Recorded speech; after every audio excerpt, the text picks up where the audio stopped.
नमस्कार. नागेश्वरी किचन रेसिपीमध्ये तुमचं मनापासून स्वागत आहे. तर मी आज करणार आहे बेसन भेंडीची भाजी. तर बेसन भेंडीची भाजी कशी करायची याची रेसिपी तुम्ही नक्की पूर्ण व्हिडिओ बघा. तर तुमच्या मुलांच्या शाळेच्या डब्यासाठी तुम्ही हे बेसन भेंडी भाजी करू शकता. लहान मुलांना भेंडीची भाजी हे खूपच प्रचंड आवडतं. तर काहीतरी वेगळं अशा पद्धतीने भेंडीची भाजी करून दिल्यास ते सुद्धा आवडीने खातील. तर चला मग रेसिपीकडं वळूयात. तर इथे मी लसूण घेतलेला आहे, इथं कांदा आहे, इथं टोमॅटो आहे आणि इथं कढीपत्त्याचे पानं आहेत आणि इथं मी भेंडी घेतलेली आहे, पाव किलो भेंडी आहे आणि छान प्रकारे त्याला लांब लांब मी कापून घेतलेले आहेत. एका भेंडीमधून 2 तुकडे केलेले आहेत. अशा पद्धतीने तुम्ही जर भेंडीची भाजी केलात तर तुमची मुलं आवडीने खातील. तर मी इथे एक कढई घेतलेली आहे आणि त्याच्यामध्ये मी आता हे भेंडी छानपैकी भाजून घेणार आहे. तर इथं आपली भेंडी छानपैकी भाजून घेतलेली आहे. तर मी इथं कढई घेतलेला आहे आणि त्याच्यामध्ये तेल टाकून घेत आहे. आता मी थोडंसं बेसन पीठ घेतलेलं आहे आणि त्याला छानपैकी आता मी भाजून घेणार आहे. छान असं लालसर होजेपर्यंत भाजून घ्यायचं आहे. त्याचं खमंग असं स्वाद मग सेंट येजेपर्यंत भाजून घ्यायचं आहे. तर इकडे बघा आपलं बेसन पीठ हे छान असं भाजलं गेलेलं आहे, छान असं लालसर पण झालेलं आहे. आता मी हे बेसन पीठ काढून घेते एका प्लेटमध्ये.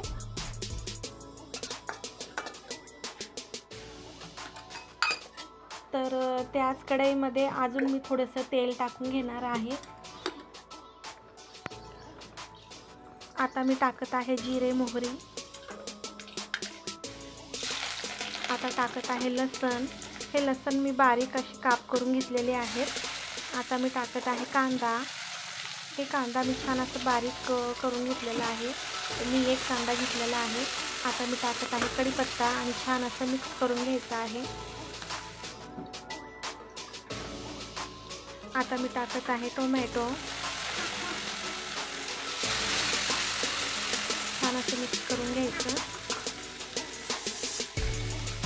आता टाकत आहे हिरवी मिरची मी छानपैकी असे मिक्सरमधून दळून घेतलेल्या आहेत.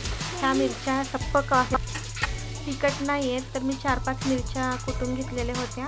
तर इकडे बघा मी सगळं साहित्य मिक्स केलेलं आहे आणि छानपैकी भाजून घेतलेलं आहे.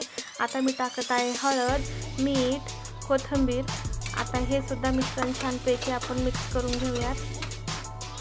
आता मी टाकत आहे भेंडी. तर ह्या साहित्यामध्ये छान असं मिक्स करून घेऊयात. ह्या फोडणीमध्ये छान असं मिक्स करायचं आहे.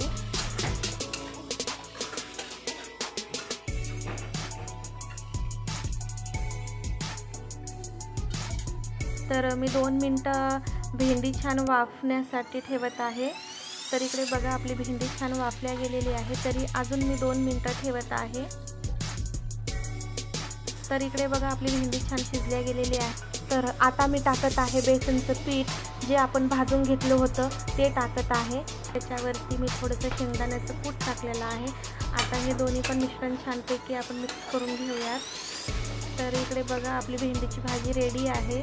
तर मी आता टिफिन बॉक्स भरून घेत आहे. तर मी इथं पोळी ठेवलेली आहे. आता मी भेंडीची भाजी या डब्यामध्ये टाकून घेत आहे.